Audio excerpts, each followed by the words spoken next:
Merci d'avoir accepté notre invitation. Nous allons commencer par l'intervention du ministre français lors de la cérémonie d'ouverture. Il justifie l'intervention de l'armée française. Nous l'écoutons.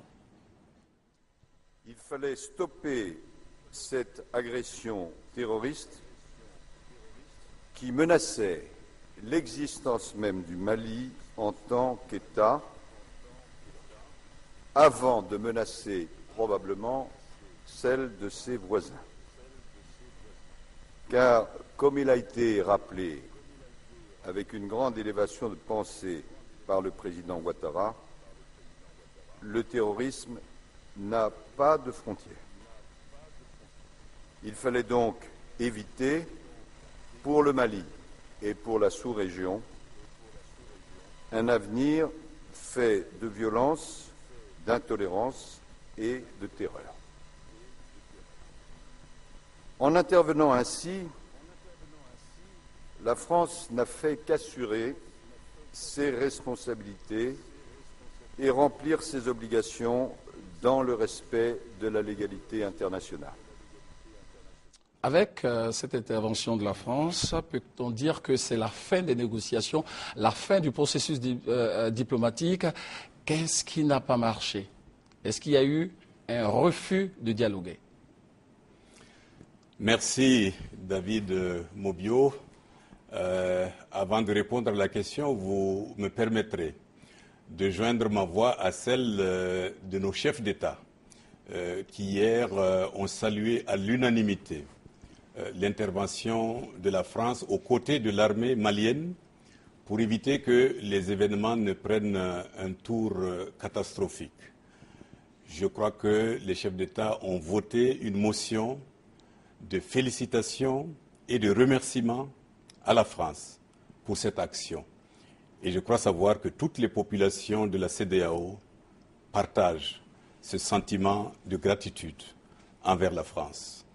Il fallait cette intervention pour sauver la transition, pour sauver le Mali, en attendant que les forces de la CEDEAO puissent être déployées sur place. Je pense que cette intervention ne veut pas dire que le dialogue est exclu. Cependant, il faut réorganiser ce dialogue en excluant ceux qui se sont disqualifiés d'eux-mêmes en s'associant au terrorisme ou en choisissant l'usage de la force et en refusant l'offre de dialogue qui était offerte par la CEDEAO. Il faudra donc continuer ce dialogue et c'est ce que les chefs d'État ont recommandé, que les médiateurs et les médiateurs associés continuent à assister les parties prenantes maliennes pour un dialogue inclusif parce que la solution militaire ne peut pas être la seule à opposer une situation de ce genre. Donc par conséquent, le dialogue reste nécessaire et incontournable. Et dans le cadre de la reconquête du Nord malien, un sommet extraordinaire vient de se tenir ici à Abidjan. Peut-on dire que les objectifs ont été atteints, surtout dans la mise en œuvre de la résolution de l'ONU, la résolution 2085? Bien, d'abord, il faut rappeler les objectifs de ce sommet, qui étaient d'abord d'évaluer les modalités de déploiement de la force africaine au Mali, de prendre les décisions urgentes qu'impose la situation et également rallier le soutien politique international à l'action de l'Union africaine et de la CEDEAO au Mali et enfin évaluer les moyens nécessaires ainsi que les besoins. Alors, si on se réfère à cet objectif, on peut dire que le sommet a atteint son objectif. Vous savez que des décisions ont été prises en ce qui concerne les modalités de déploiement. La stratégie d'ensemble a été endossée. Il y a eu une évaluation claire des besoins et des moyens qu'il faut mettre en œuvre. Et sur le plan du rassemblement, du soutien international, vous avez vu l'énorme mobilisation qu'il y a eu autour de ce sommet. Vous avez non seulement tous les États du Maghreb, mais vous avez eu également les États-Unis, le Canada. Du côté de l'Europe, vous avez eu bien sûr la France, mais le Royaume-Uni, la Belgique, l'Allemagne, l'Italie. Du côté africain, nous avons eu le Tchad, le Burundi et tant d'autres. Donc c'est dire qu'il y a eu une véritable mobilisation autour du Mali et je peux dire que c'est un succès pour ce sommet. Et effectivement, l'une des priorités de ce sommet d'Abidjan a été un appel à la mobilisation internationale autour de la situation qui prévaut au Mali. Revenons sur les attentes de ce sommet. Le sommet d'Abidjan consacré à la crise malienne a fait le plein. Après des mois de concertation, il s'agit cette fois-ci de parler concrètement de la MISMA, la force africaine censée intervenir sur le terrain.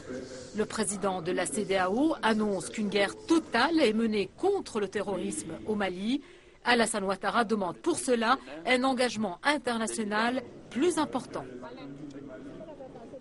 Notre conférence lance un appel à tous les pays africains et à tous nos partenaires afin qu'ils s'impliquent résolument dans la conduite de cette opération à travers l'envoi de troupes sur le terrain. En attendant, les dirigeants ouest-africains ont signé l'ordre de déploiement de la force régionale, mais aucun calendrier précis n'a été annoncé sur l'ordre d'arrivée des troupes. La France, qui a déclenché l'opération militaire, insiste pour que des soldats africains prennent la relève le plus vite possible.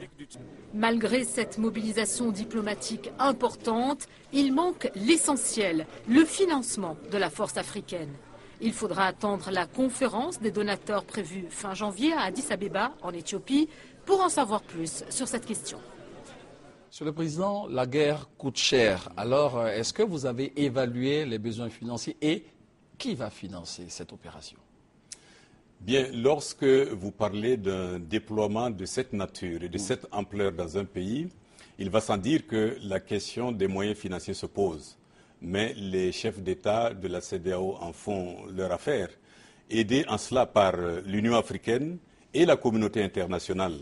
Car je dois rappeler que la crise au Mali n'est plus seulement une crise de la CEDEAO ni une crise africaine.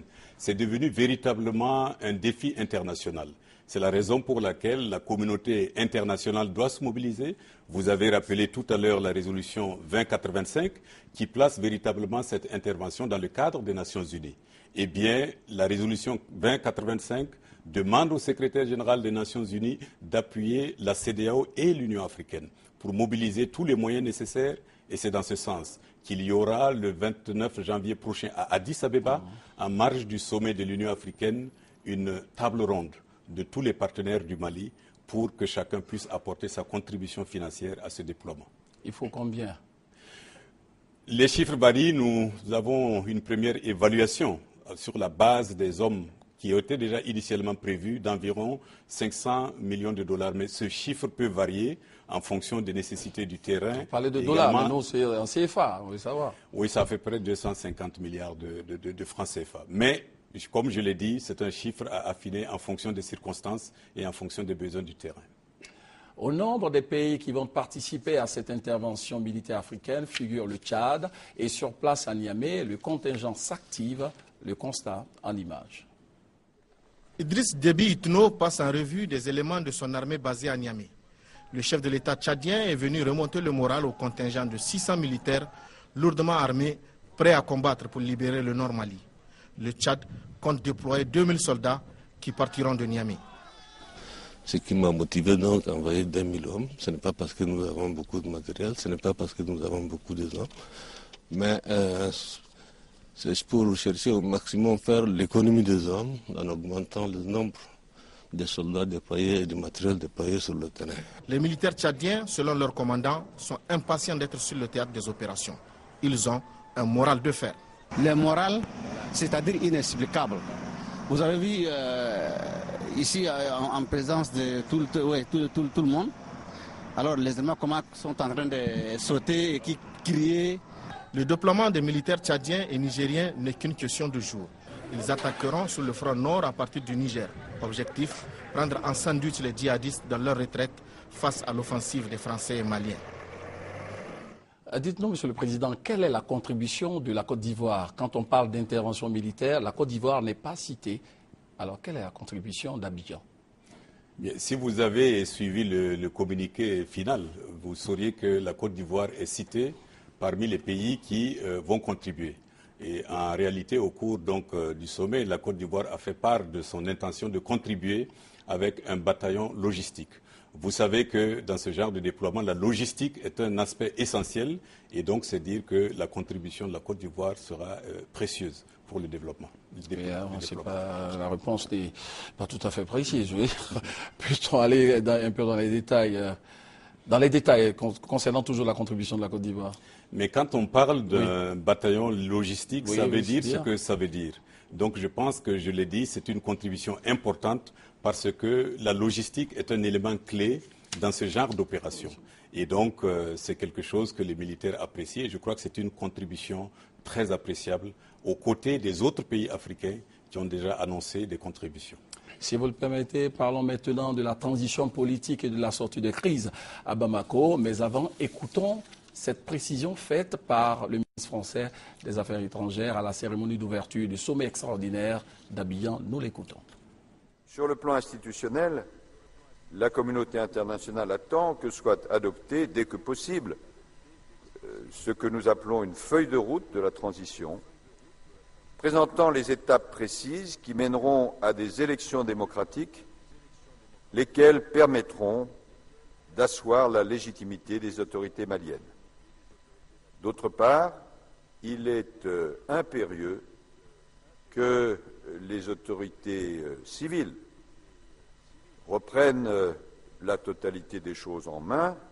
Monsieur le Président Traoré, vous êtes le président légitime du Mali, reconnu par la communauté internationale. Et à ce titre, vous êtes le chef suprême des armées maliennes et il ne peut pas en être autrement.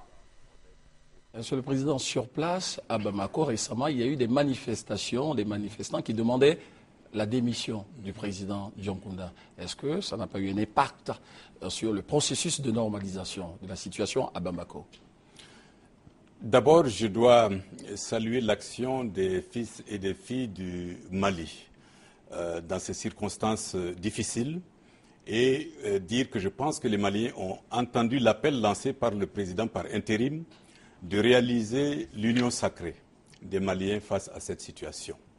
Je pense que dans les circonstances actuelles, ce qui est important, c'est de faire face véritablement à la situation. Bien sûr, nous savons que la question de la transition est en discussion, mais pour nous, CEDEAO, nous reconnaissons les autorités de la transition comme autorités légitimes du Mali à l'exclusion de tout autre.